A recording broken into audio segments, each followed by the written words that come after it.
Welcome to Collector's Corner, the premier digital art platform. We help collectors gain and maintain their edge, all while appreciating beautiful art. Let's jump in. Hello, everybody. Welcome to another episode of Collector's Corner. I am super excited today because I get to talk to some old friends yet once again. And this is a special episode because normally I'm joined by my co-host, Jared. And I am still joined by my co-host Jared, but this time he's a little bit more in the background because we are talking about a new release coming up with two fantastic artists, Rick Crane and Rich Poole, who are quite well known in the Web3 world, and we'll go over some of their past works before and intro them. But they are the first artists to release on 8nap Art, which is Jared's art launch platform.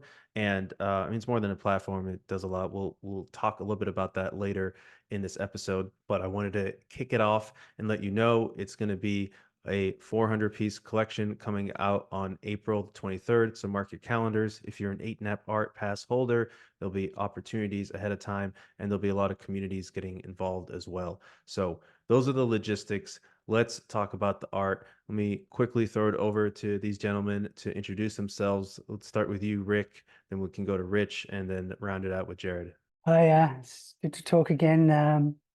Feels like quite a while that since we spoke. Acequia feels like a long time ago now in kind of NFT terms. So excited to be launching another project. Yeah, and Rick, why don't you just give us like a little bit of your background here? Okay, so I've been in NFTs since 2021. Started off mostly in the Teasers community and branched out into Ethereum, and most of my work is kind of vector-based illustrative work. I like to work with minimalism and sort of bridging between sort of surreal and representative. So quite inspired by a lot. People see a lot of Escher in my work and things like that. And then been working with Rich for a couple of years now, collaborating. We've managed to stay together for the long haul and work well together. Awesome. And for folks, if you want to catch Rick on Twitter, he is Rick A. Crane.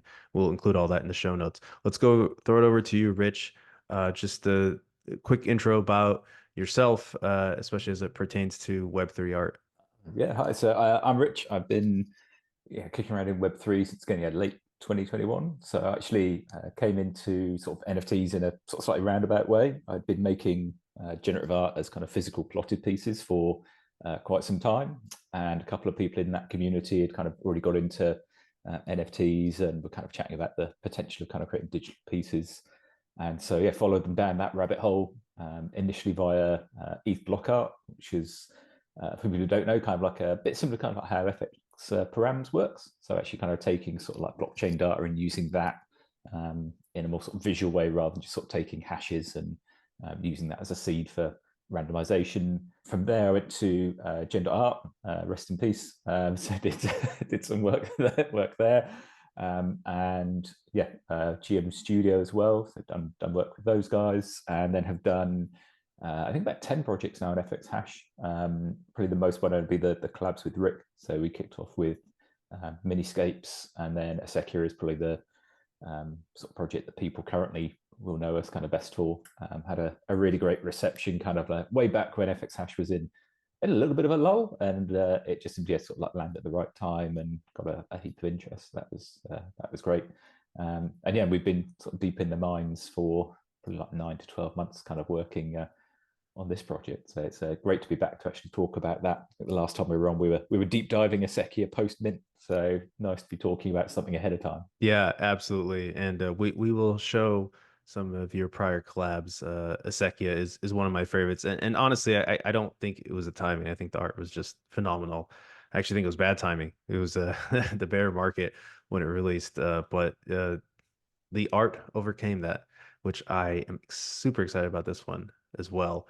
So it's so good. Anyways, Jared, if you want to just quickly introduce yourself, especially as it pertains to 8nap Art. Yeah, absolutely. It's fun to be on the other side of things this time around, but My name's Jared. I go by Jared_Pause on X and just Jared Pause on the other platform. Founder of 8nap Art, and I, have had the pleasure of working with Rich and Rick over the last 6 to 9 months and just being, a partner in their journey. So extremely honored. And this is a very exciting time for me specifically because this will be the first project released on it. And I couldn't think of two better partners. And quite frankly, I couldn't have hoped for anything better. Like hopefully what you see today, it will floor all of you because their story is amazing. The partnership's amazing. And the art is just, it's absolutely mind blowing to me in a good way. Awesome. Well, let's get right into it. But before we talk about IsoMetro, the new project, I want to talk a little bit about Rich and Rick and show you all some of their work. So I'm going to share my screen over here. And what you'll see here is their first collaboration called Miniscapes, which released at an incredibly affordable price of 9 pesos. Wish you guys were releasing this one at 9 pesos.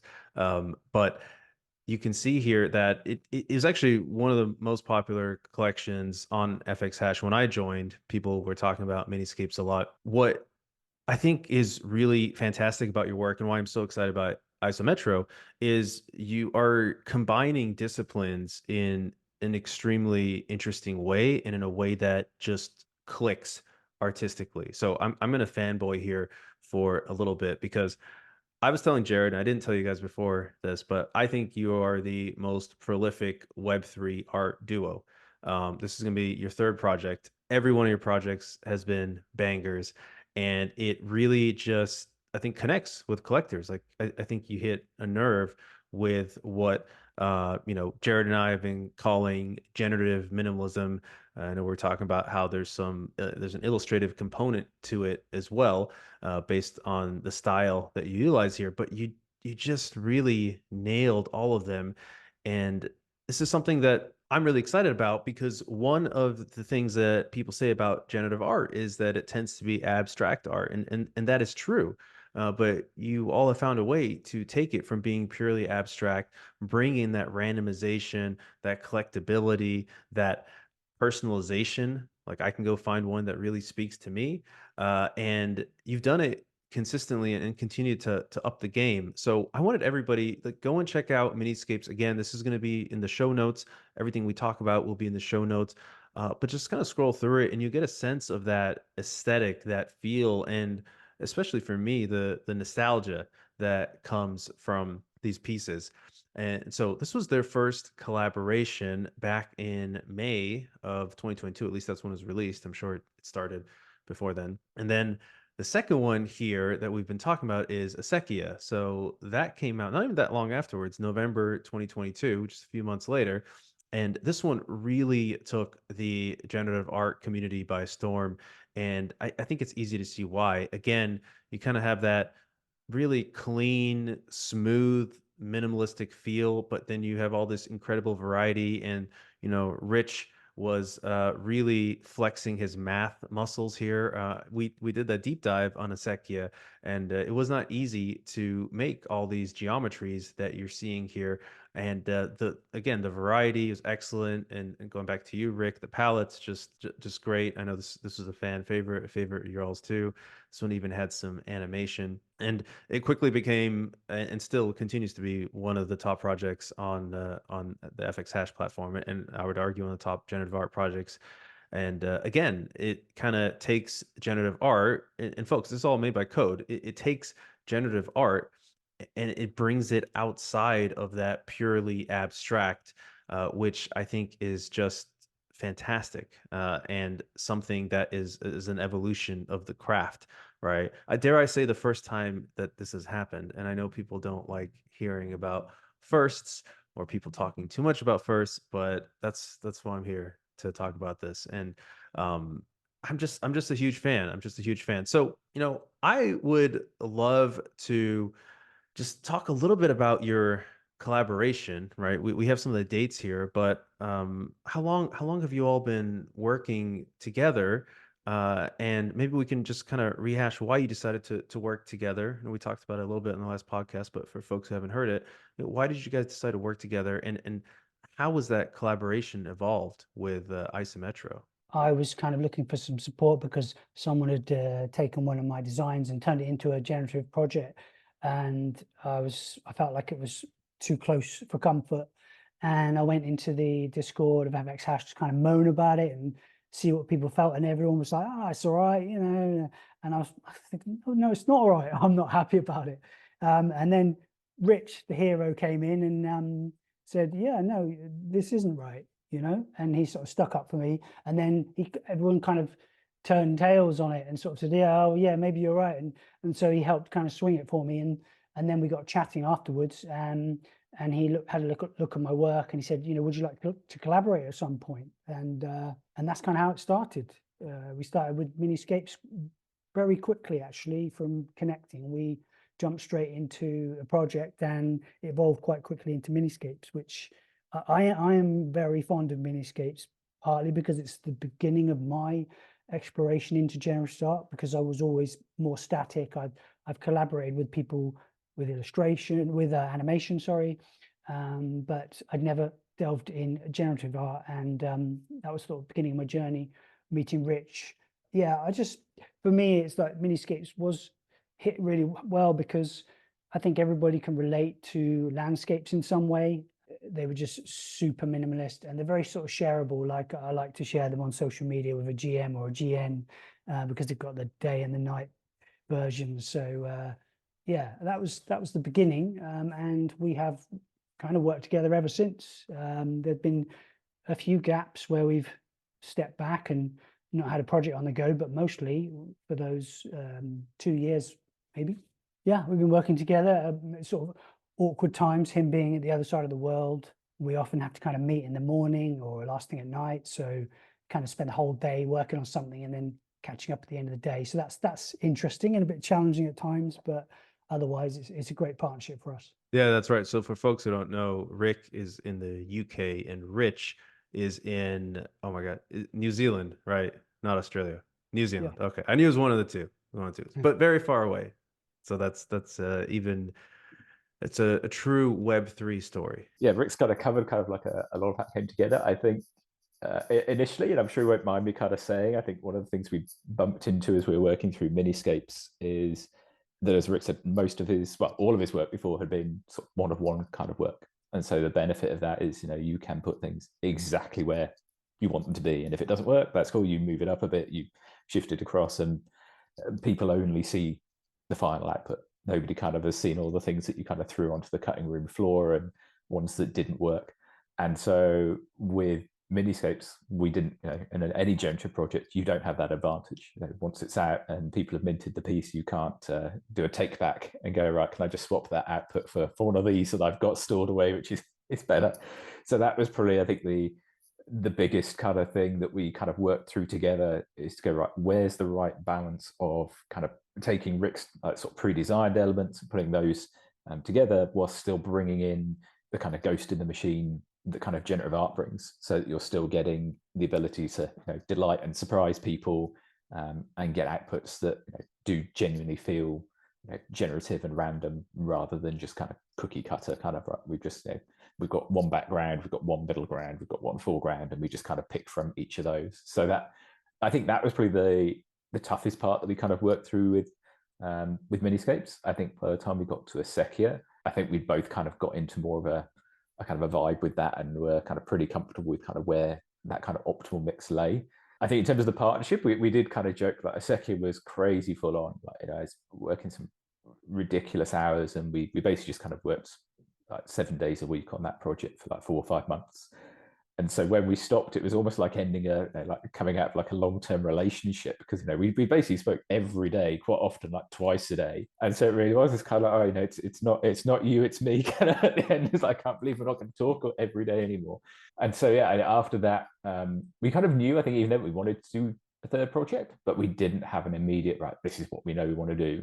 And I think we're both keen to kind of do some solo stuff, just have a bit of a breather. I think actually Acequia was intense leading up to, as you mentioned, the market wasn't great then, so we spent a lot of time stressing over, how many should we do, what should we do, the pricing. And so then when it did get a great reception, even that was like, okay, this is quite a lot to take in. And we were trying to kind of engage with people as much as we could and answer questions and arranging prints and all this kind of great stuff. But it meant when that finally settled down, I think we were both quite ready for a bit of a, put our feet up and have a little bit of a break from that. But as Rick said, I think a lot of why the partnership works, I think we're both kind of affable, chatty, friendly people. We don't take ourselves too seriously. We take what we do seriously, but not ourselves. So we've always been able to kind of laugh over differences of opinion. We're both kind of perfectionists, but not in a kind of maniacal, kind of crazy, angry way. We just kind of know that we want to make the best work that we can. So I think that kind of binds us together, even if we're having, a disagreement on which palette we like. Really, really fortunate in that regard. It kind of came together as a matter of chance, and we just kind of got on really well from the get-go. So it's not been just something that we do because we're like, hey, we're making this stuff and people like it. We actively like working together. So that's a huge win. Yeah. They're Oh, both go ahead, mad Jared. scientists in their respective ways. It's been really fun to be on the other side of things and watch just how each of them ideate and create and finesse. It's been a wonderful experience, and it's so fun to see kind of like the progression and kind of like what ended up on the chopping block. Just because from a design perspective, Rick goes in so many different directions in such a positive way. His brain just thinks in a very dynamic fashion. So it's been fun to see the two really. It's the perfect yin and yang. It's why it works out so well, as you pointed out, P. Yeah, I was gonna say you guys also both have awesome accents. I'm sure that helps. So our boring American accents. Yeah, and it it's actually the first time I'm hearing about how you had to figure out exactly how to fuse your different skill sets. And I'm curious, like from the very beginning, did you have this idea of, okay, we're going to combine generative art and sort of this minimalist illustrative art style, and how did you decide how to combine it, right? I mean, you could have done some things that were more minimalist and some that were more complex, more like mathematical equations like we see in generative art. Or did you kind of have the sense from the beginning, yeah, we want to do the full aesthetic in this minimalist way, but we'll really utilize the generative art for some of the randomization and perhaps some of the geometries as we saw in the Acequia. So I'd love to hear how you kind of settled on that, and and maybe we start leaning into IsoMetro a bit. Like, how did that evolve from Acequia to IsoMetro? Somehow our different skill sets came together. It's one of the reasons I really like collaborating, is that you bring different skill sets and you make something new, and you go in a different direction. And for me, like Rich touched on, it was slightly challenging at first to sort of relinquish control over everything and how everything looks, and allow code to take control of some of it. Our different skill sets just meshed together quite easily, and we didn't really discuss it in any depth. It just kind of started evolving straight away. I think the interesting thing about our work is, on the surface, it looks very minimalist, clean, considered compositions. Under the surface, it's extremely complex with regards to code, with Acequia water being kind of at the pinnacle of absolute complexity. Yeah, so I think that's quite interesting that our two skills come together, and perhaps the visual side is represented most of all.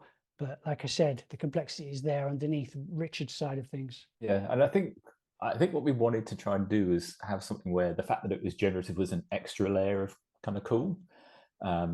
So I think there's, I might get in a small amount of trouble with say, I think there's quite a lot of generative art where it's only kind of good because it's generative. And you kind of go, okay, if it wasn't generative, would you still really like this? Because it shouldn't be the fact that it's generative is the kind of like, the crutch for it to kind of be considered any good. And I think what we wanted to make sure was every piece should stand alone. If you didn't know, the other 399 pieces existed, you'd still think this was a cool piece of art. You'd still want to print it. You'd still want to enjoy it at home. And so I think that's, right from the very beginning with kind of Miniscapes, through Acequia, through this collection, I think that's been our kind of real defining kind of goal, is to go, right, we just want to make a really cohesive kind of great set of art. And the fact that it's generative is technically really cool, and for some people will be a real added bonus, but actually each individual piece shouldn't need to rely on the fact that there's 399, and so if this one isn't great, well, that's okay, because there's 399 others, so doesn't that make it cool that it's part of a series that was kind of all made via code? So I think that's kind of driven us from the get-go, and is why we, there's a lot of things that we kind of try and we go, hey, this might make us look smart and look clever, but actually it doesn't work. And I think particularly with Acequia even more so, we really wanted to kind of lean into kind of that enjoyment of the geometric aspect, to have something that kind of felt charming and had its own kind of emotional response that it elicited, but also still held up as if you're just enjoying the kind of actual artistic side, that geometric side, the line work, then that was as strong and compelling as the fact that it was generative in and of itself. So that's been it's a challenge along the way, because sometimes you have these really kind of fun, quirky ideas, and like, some people will think this is really funny and have a laugh at it, and you go, actually, we're not trying to be that. We're not trying to make something that's kind of like, is a short-term kind of little thing that someone shares on Twitter and go, hey, isn't this funny? You want something that people are still enjoying kind of down the track. And I think we take a lot of pride that 18 months on from Acequia, they're still being brought up, people are still enjoying them, we still get requests from people to print them. I think we see that as a huge kind of testament to the decisions that we made on that project, and hopefully we've carried that same approach through to IsoMetro as well. Yeah, absolutely. And look, I couldn't agree with you guys more. I mean, ultimately, the experience that the collector has when they see your work is the metric that matters, right? And I think that for collectors, understanding the history of the artist, understanding the history of the art, but also just looking at it and how do you feel, um, it's one of the most important parts of the art, in my opinion, and that abstracts away, exactly how was it made, but you guys have really created a new experience by fusing the ability to generate multiple outputs and have that randomness, and yet with that minimalism, right? Like it would be very, very hard to do this without a generative system, to have 400 pieces. I mean, it would take a long time. And like, I know you're prolific, Rick, but I'm sure you would agree it would take a very long time to get to a similar set of outputs, and then you also kind of get the network effects from having a group of people collecting a similar thing and recognizing it. So that's brilliant. Thank you for uh, t talking us through how your collaboration started and how your work has evolved. And I want to switch gears a little bit, and now let's dive into the story of IsoMetro, right? How did it come to be, and what were you trying to, really two questions. What were you trying to expand upon within your own respective skill sets? And also, what other what's the right word I'm looking for here? What were the other inspirations that you drew from as you were thinking about creating this work? And I'll just give folks the quick backstory for Acequia. I know that you were drawing on inspirations from aqueducts, often found in Spanish cities. And so was there something similar like that here, inspiration wise? And then as you kind of got into the meat of it, what kind of skills or concepts or colors or whatever were you trying to build upon beyond what you were doing in Acequia? When we took a little bit of break and we said, well, we're going to do a third collab, right? But we took a little while to get into it. We knocked around quite a lot of ideas. We tried to sort of have a clean slate and think of something, totally different.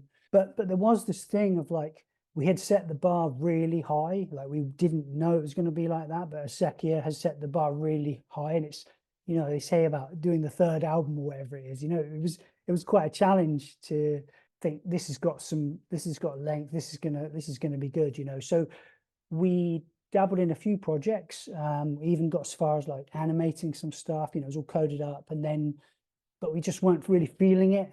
We weren't really feeling that yeah, this is something. I think we had a little chat about, well, we could like, delve back into kind of isometric, and it just kind of quickly evolved from there. It felt quite nice being back in the isometric world, but we didn't want to recreate Acequia. We wanted to kind of push it further and see how far we could push it with the limitations of the isometric, because it's quite a challenging format actually, because you're limited by that specific perspective, and it always has to kind of remain minimalist to a degree, because you can't get over complex, with such a small surface area. So that has actually been quite a challenge throughout the project. We've had, like Rich said earlier, we've had some like great ideas, and but they don't quite come off how you hope when you put them together. So it wasn't quite like Miniscapes, where we sort of jumped straight in and it was just coming together, and Acequia, where we just loved it from the get-go, and we were like, yeah, we're onto something here.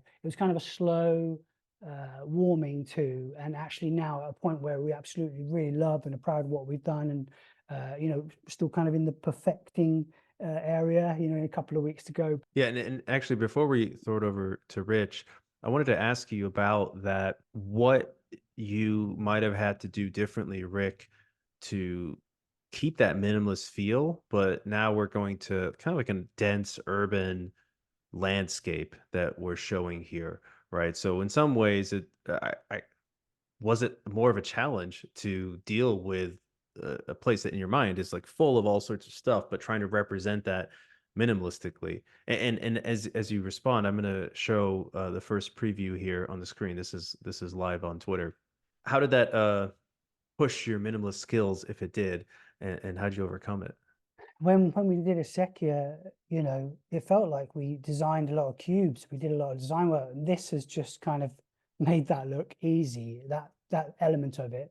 I mean, like Rich might talk about the complexity of the water in Acequia and how it nearly melted his brain. But this, for me, was a phenomenal amount of cubes we've kind of designed, thought about, even shelved a lot of them. I think individually, I've managed to make the cubes minimalist still, but they're still conveying a lot. And when you combine, you make combinations, you can create very different, like little towers each time. So yeah, it was a lot of design work, and we're literally at a point where we're at the moment in the project saying, well, we can't really allocate any more time for designing now, because you can go on forever.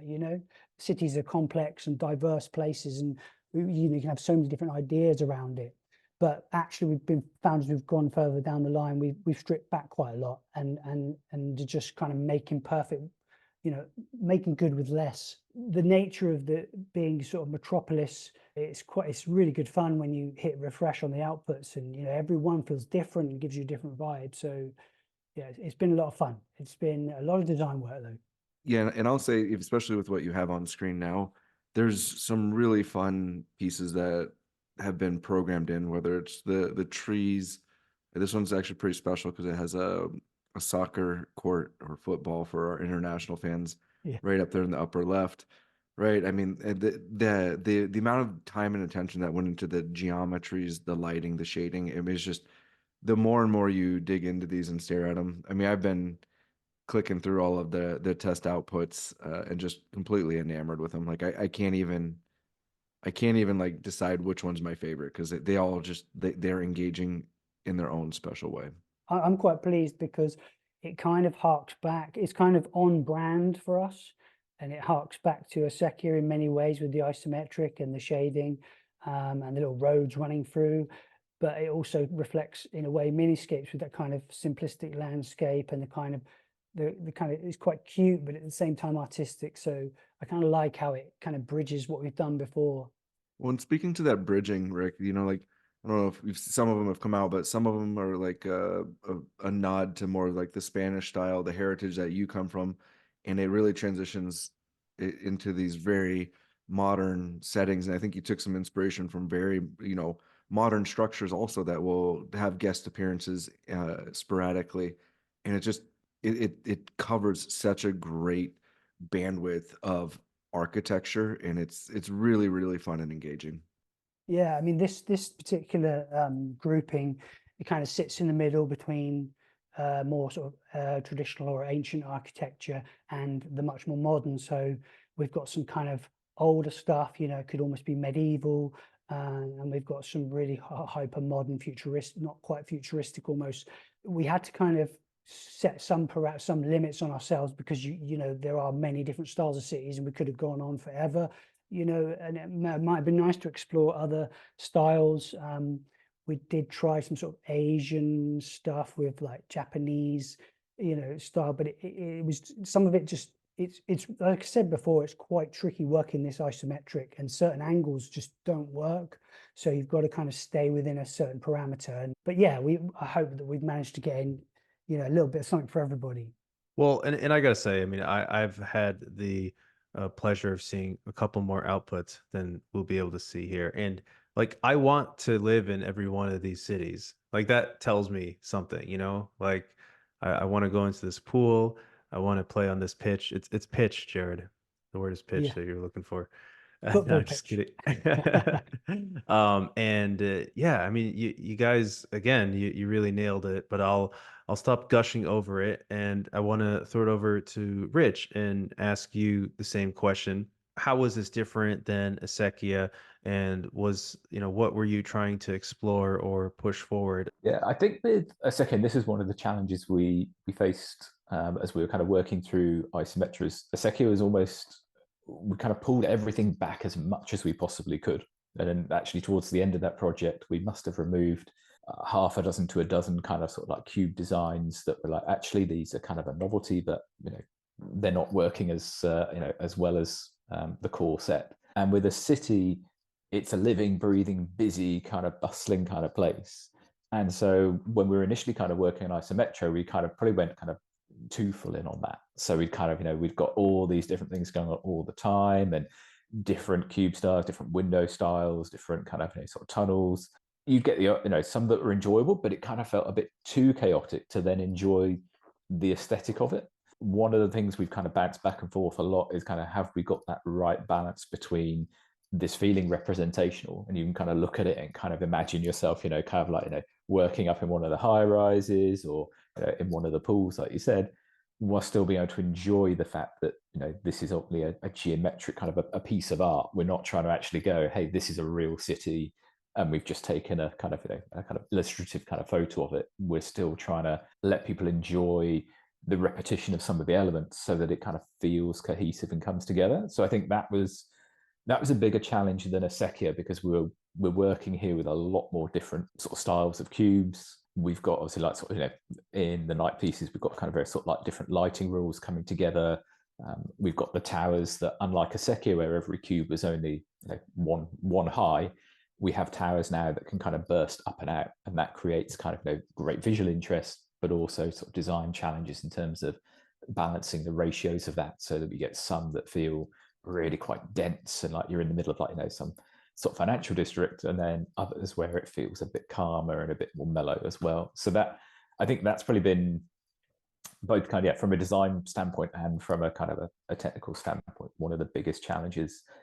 We did a switch up about midway through, where initially we were kind of designing these with a portrait ratio, so more similar to Acequia. And what it meant is it kind of felt like it was stretching everything, like we had towers everywhere. And so we bounced kind of going landscape, but we don't really kind of love landscape. We're like, actually, maybe this is a chance to kind of give a bit of a nod back to Miniscapes, where we started with the square, but also actually like the idea of people being able to kind of like, sort of pick out 2 of these or 4, whatever it might be, to kind of then build up these grids. That worked really well with the kind of the square construction.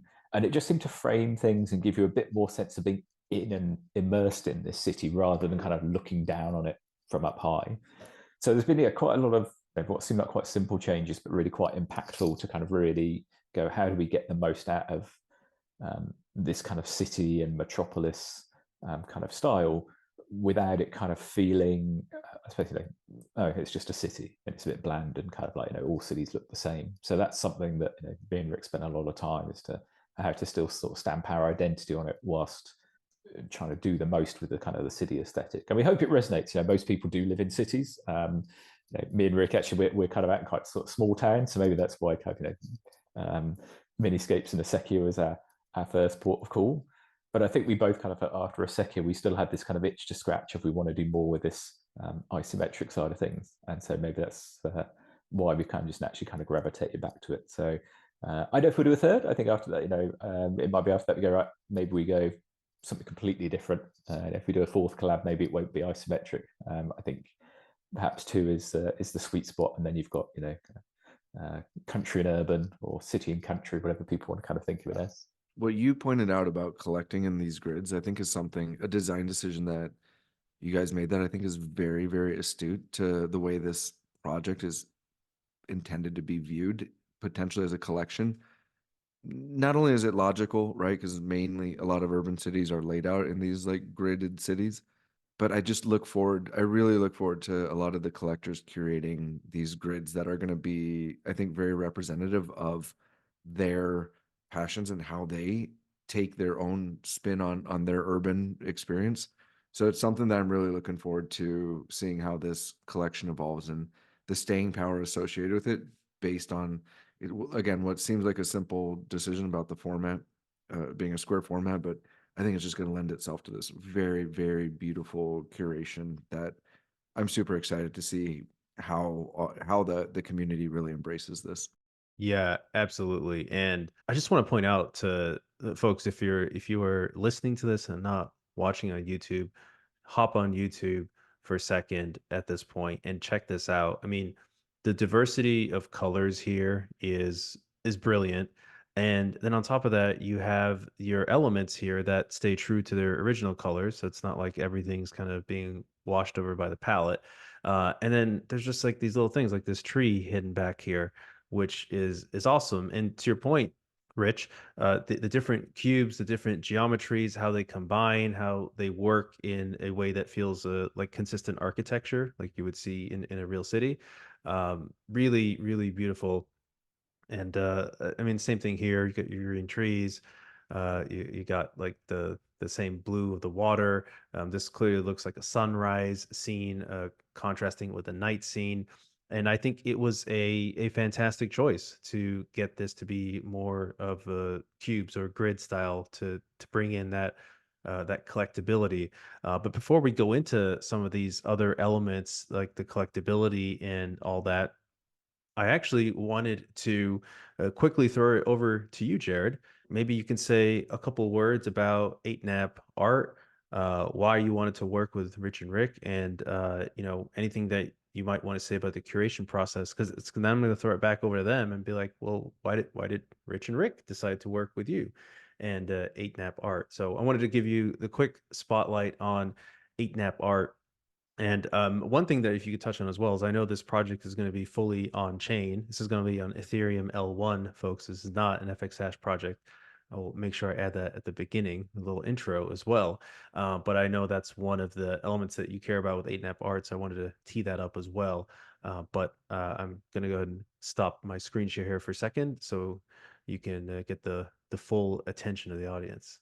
So why Rich and Rick? Come on, we just saw it. It's obvious on screen, and I think that I was really honestly inspired by their story when we had the pleasure of doing the deep dive into Acequia. So much so that the piece that I had identified as my grail, I like literally went out and bought it for the fund and negotiated that. Right, I just am so enamored with the work and just really love every single thing that they've done. So they were for me an obvious partner along the way. Thoroughly enjoyed their art and collected it as a collector, and then also collected it for my fund. So and the energy, honestly, like from the podcast that we did into Acequia, I loved the energy and the synergy amongst Rich and Rick. Like it was obvious to me that they enjoyed the craft and they enjoyed working together. And that to me was something before Web3, I have 20 plus years in a corporate job. And it's like life becomes so much more enjoyable when you do work with people you want to do work with. So and there's somebody I vibed with. So I had the honor of being able to work with them. They were fortunate enough to say, or I was fortunate enough to say that they said yes. I'm over the moon enamored with this. I mean, I think I've told him like a few times. I just scroll through the outputs at night because it's the amount of detail. No matter how much you look at it, just it keeps popping. I mean, we touched on it, but from the lighting schemes and what you just saw, like none of the lights are lit in the same fashion. There's nothing's copy and pasted. Like this, the algorithm that they've created. Like I mean, we talked about it off screen. Generative minimalism may be the output, but the complexity behind the scenes in the code and the attention to their detail is just off the charts. I mean, consummate professionals, and that's the type of individual that I want to partner with and find opportunities for to help advancing, their art and getting more eyes on it. So 8nap art, our intent is to be an artist accelerator and partner with artists to help them elevate their careers, and understanding that elevating and advancing careers is different to each individual, but we strive to reduce that transactional nature that I think is in the ecosystem at this point, and really work with artists to provide them with the resources necessary to succeed and give them support to really advance their careers. And I've had the fortune of running a fund and through podcasts like yours, P, to be able to connect with some really high level collectors and artists, and this creating a platform where this energy of putting great high level collectors and great artists in the same spot to support and elevate one another was just it was a no-brainer to me. So I like to say we're an artist forward platform, really oriented towards bringing quality over quantity to the ecosystem and supporting really great people. Awesome. Awesome. I love it. And yeah, Rick, I'd just love to hear why you chose to release on 8nap Art. I think it actually was about 9 months ago, so that Jared kind of first got in touch, and we'd actually got to kind of know each other sort of relatively well off the back of Acequia. Sort of Jared had been kind of one of the first people, I think, to kind of like pick it out and say, hey, this is something on FX Hash that people outside of FX Hash ought to be interested in. And we got chatting just a good chunk after that.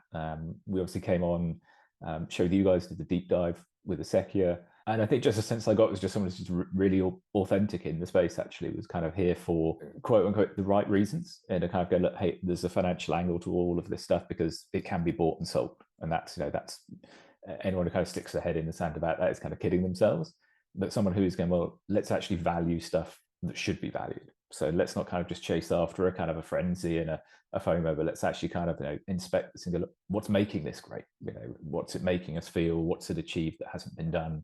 That's probably been a driving kind of reason for me behind it, is if you can't work with people who are kind of here for an authentic reason and are looking to still be here in 5-10 years time, then you're only ever going to be chasing kind of short term sort of hype and hoping that it sustains itself. I think at the time we were chatting, and it's really quite interesting, kind of quite timely, that kind of fairly recently Art Blocks have sort of basically done a bit of a hiatus and announced that they're going to be pivoting towards focusing really on a much smaller number of releases, heavily curated, really kind of shining a light before, during, and I think most importantly afterwards, because I think a lot of the platforms are great at building kind of like hype. You've got to get in, the project goes out, and then within a week, 2 weeks, sometimes a matter of days, there's another project put in front of you which is apparently even better and greater than the last one. Yeah, that willingness and desire to kind of go, hey, if we're only doing 4, 6, 8 projects a year, that's still quite a lot in terms of actually kind of presenting them, doing them justice, and treating collectors, I think, with kind of respect, to go, hey, we've actually picked carefully. We've not just shipped stuff out on a conveyor belt. That angle really appealed to me, and I do think very timely that we're seeing other platforms adopting that and kind of seeing the sense in that. I think on top of that, also, Jared's putting together services to kind of help artists in terms of things like developing your own brand, kind of like coaching. So a lot of the kind of the soft, invisible stuff that for quite a lot of us artists, we're not great at that stuff out of the box. We generally kind of are doing art because we love the creation side. We're not necessarily fantastic marketers.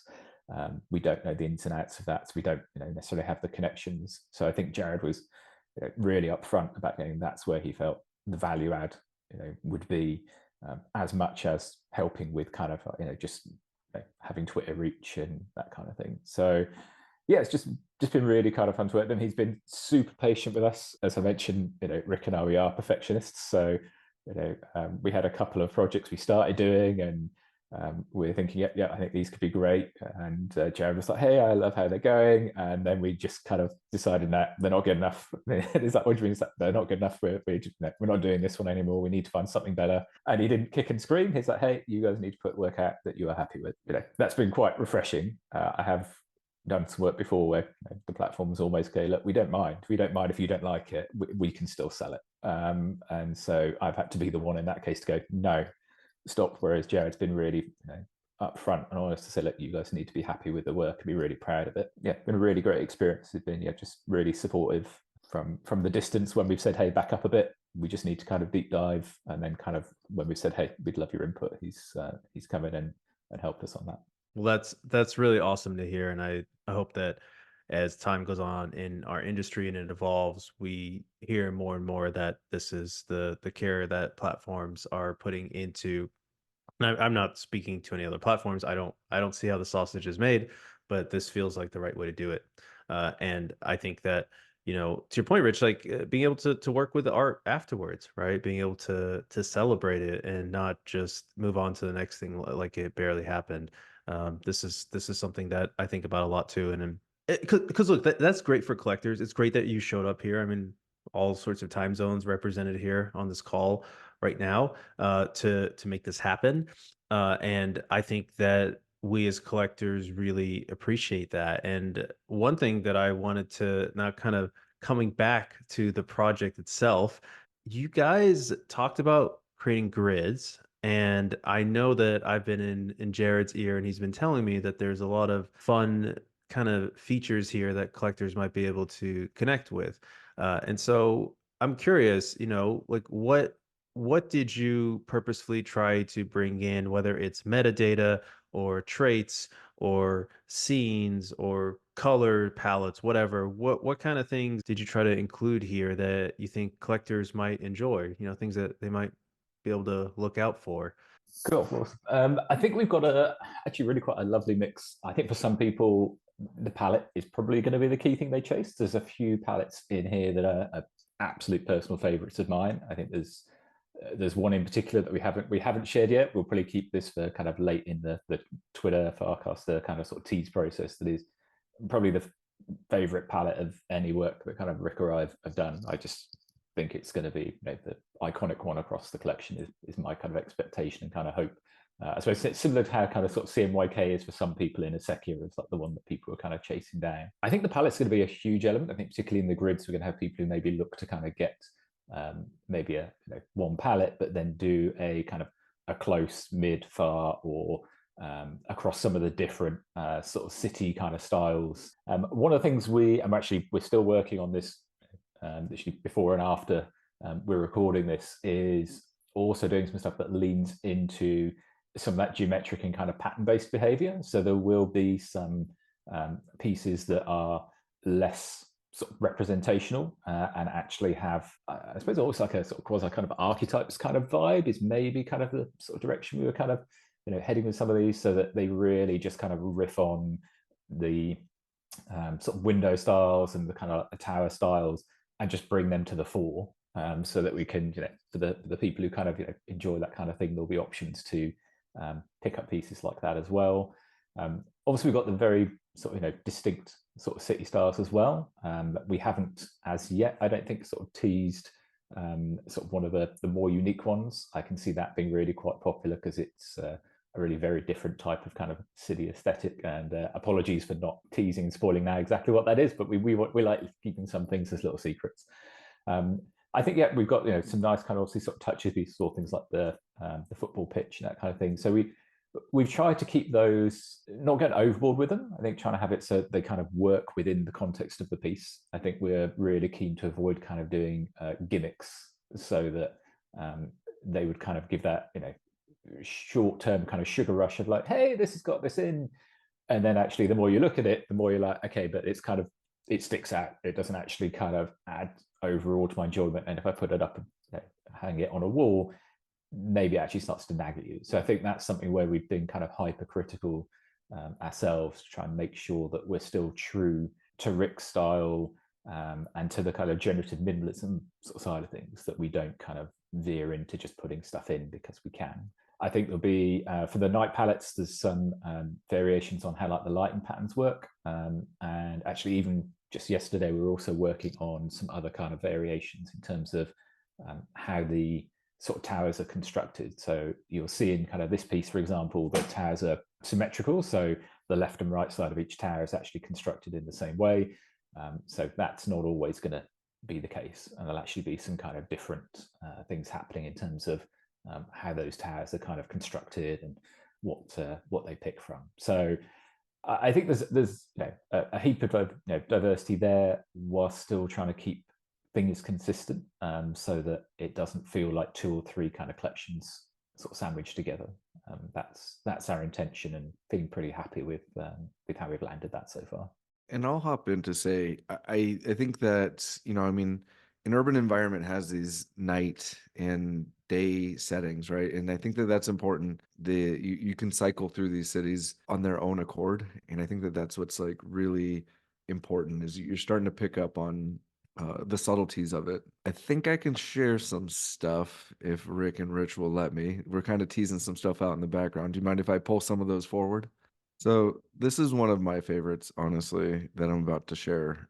It's one that I don't know if I would have ever picked out. It was in the background there, in the preview that you showed, but it seems to be a crowd favorite. It's so dynamic, it's so electric.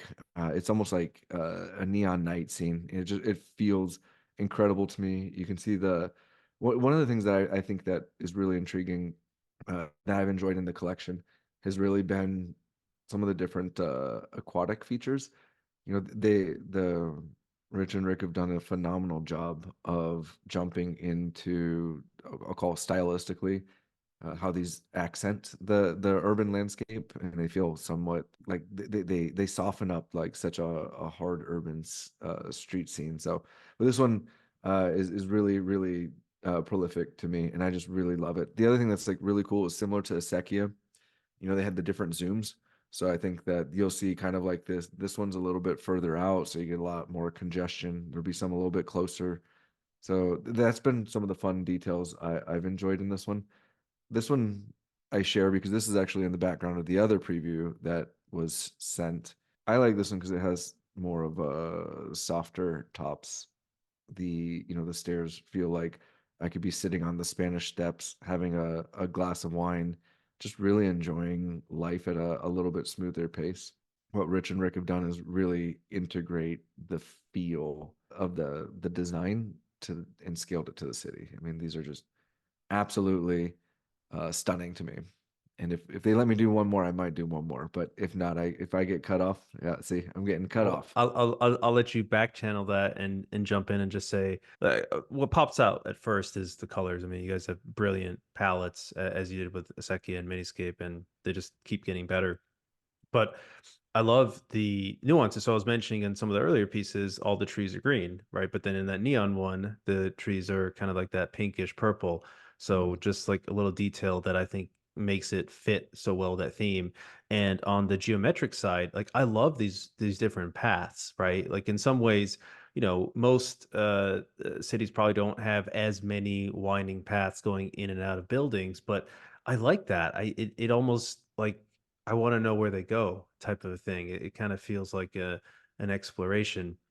And so I want to tip my hat to you as well, Rich, to send you some degen virtually. Since we're all on the Farcaster train these days. But I wanted to ask, and maybe I'll throw this over to you, Rick. Are there any, I know Rich already talked about any of these, but are there any like hidden features, things that are not going to show up on the metadata that folks could look out for, or any other little Easter eggs, if you will, that you can share with collectors? Yeah, so haven't really delved into the metadata as much, but there's a lot that's still to be kind of revealed. And there are some like decorations that, I mean, some of those outputs hinted at them, but there's some interesting things that people can hopefully relate to on a personal level. But there's also one of the things I'm really excited about, which hasn't really come out in the outputs we've shared, is there's these unique towers which almost have a design of their own. They're not necessarily built out of the exact isometric cube.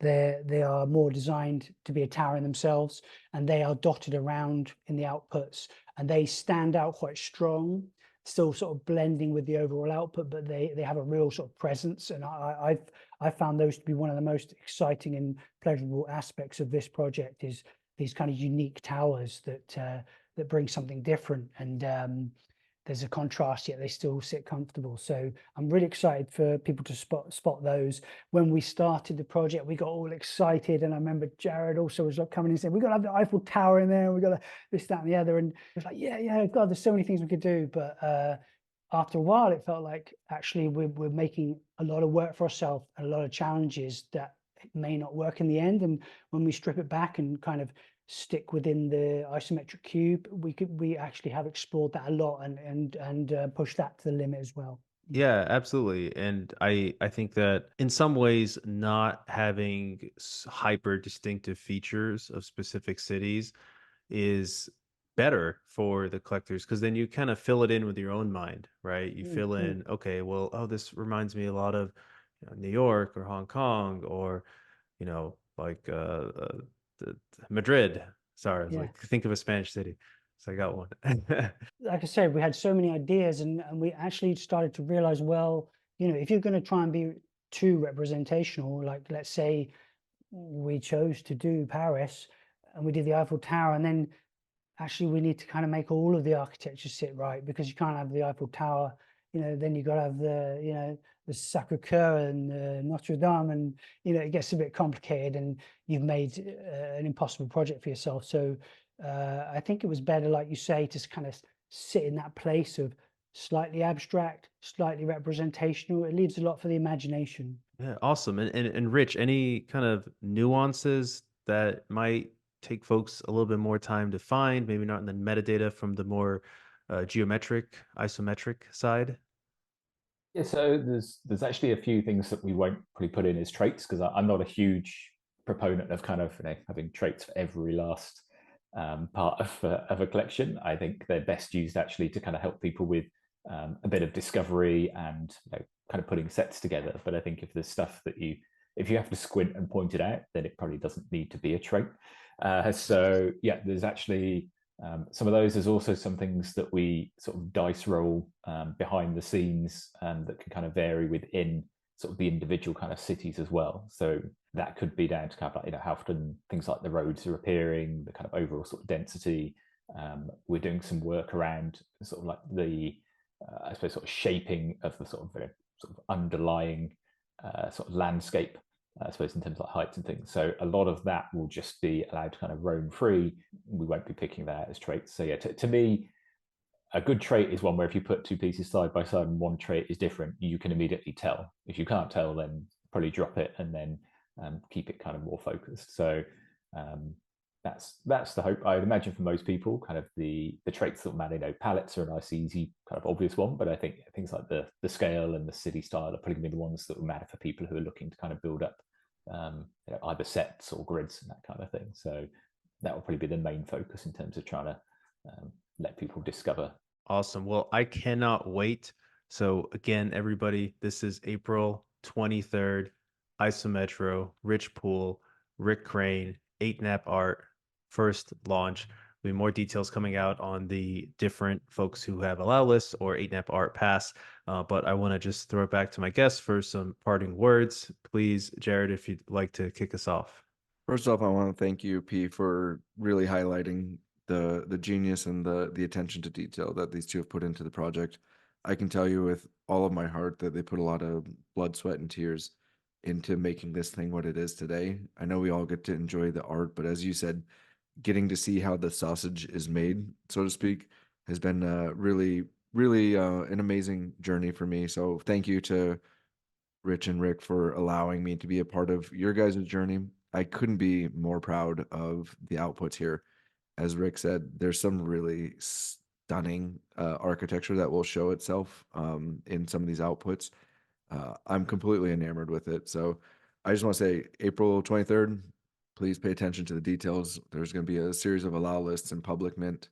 We're working out all of the timing on that and the pricing, but you'll see a really, I'll call it honorable collection size, but it's something that I'm very proud of. And I want to just thank these gentlemen publicly. I've done it in privately, but publicly. Thank you so much for your support of 8nap. And this is an incredible, incredible collection. And I mean this sincerely. It's been one of the most fun that I've had, like sorting through a collection. I think this really harkens back to the days of when P, you and I used to like just sort through collections and try to find some of these hidden traits. I really look forward to, another generation of generative art enthusiasts to be able to have that same experience, because this is really, really it's such a logical progression of their partnership, and the outputs are just going to be absolutely stunning. So turn on your notifications, like, and engage with all of it, because there's definitely going to be some opportunities for everybody out there. Amazing. Rick, any parting words? Yeah, I kind of wanted to touch on the question you had before. For me, with working with Jared, it's been a real pleasure because he's really put the artists at the forefront of the project, and it's kind of a lot of decisions have been down to us in every aspect of what his side of things he's discussed with us and got our opinion, and that's been really refreshing for us, because a lot of the time you present a project to a platform, you have no relationship with the platform, you have no relationship with the people on the platform. It's literally like a factory, and like, the stuff comes in and comes out the other end. I know not all platforms are like that, but a lot of my experience has been I don't have a relationship, and it's been really refreshing to sort of be at the forefront of decision making. And he's been incredibly patient, and he's very honest and authentic. So I just wanted to have the opportunity to say that, because and at the same time to have the opportunity to be a sort of Genesis project on a new platform. That's very exciting for me. I think that's a really exciting element. I'm looking forward to that. Well, that's awesome. I appreciate those words, even though I'm not Jared. I'll blush for you. No, that's really great to hear. And it's great to hear that you're being supportive and have the experience that you want and frankly deserve, working as hard as you all do, as your artists. And Rich, I'll throw it to you. Save the best for last.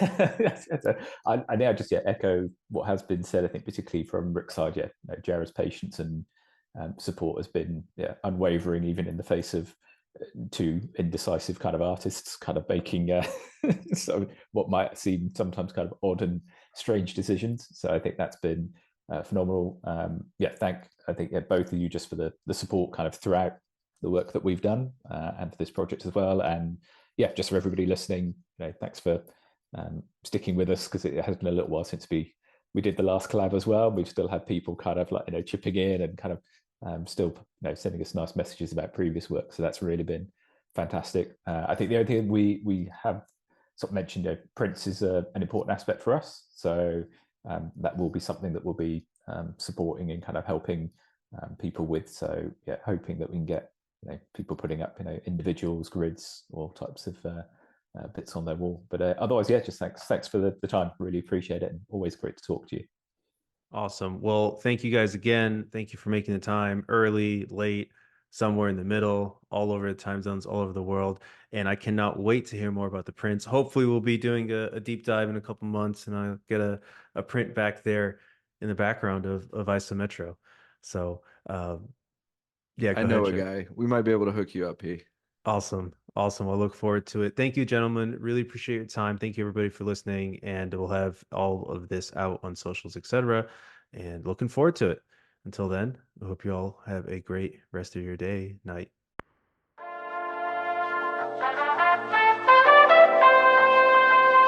Thank you for tuning into Collector's Corner. We really appreciate you taking the time to listen. If you like this episode and want to help us out, please subscribe and leave us a review on your podcasting platform of choice, like Apple Podcasts and Spotify, and follow us on YouTube. Please also follow us on Twitter for announcements as we expand to other social and content platforms. Our Twitter handle is @collectors_XYZ. We'd also love to hear any feedback you have, so please comment or reach out. We're always striving to be more useful and get better so we can help you in your collecting journey.